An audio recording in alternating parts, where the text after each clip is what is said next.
ஒரு 3 டிபார்ட்மெண்ட்ல இருந்து ரிவ்யூ பண்ணி அந்த ஃபைல்ஸ்லாம் என் டேபிள்ல இருக்குன்னு சொன்னாரு.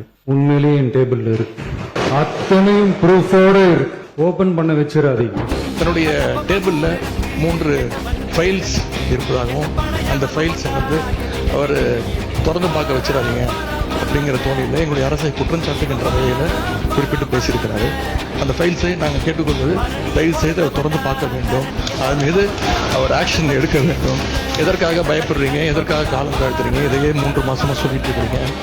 ஜோசியக்காரர் சொன்னாதான் அந்த ஃபைல் திறந்து பார்ப்பீங்களா, நல்ல நேரம் பார்த்துட்டு இருக்கீங்களா? நான் ஏதோ சேலஞ்சை நான் பண்ணுறேன், நான் ஓப்பன் சேலஞ்சே பண்ணுறேன்.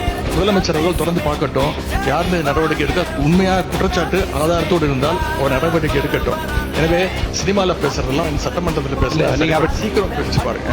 ஏதாவது குற்றச்சாட்டு இருந்தால் அதில் ஆதாரம் இருந்தால் யாராக இருந்தாலும் அவர் மீது நடவடிக்கை எடுங்க. இந்த உருட்டல் மெத்தலுக்கெல்லாம் திராவிட முன்னேற்ற கழக உறுப்பினர்கள் பயப்படுவதற்கான எங்களுக்கு தேவை கிடையாது.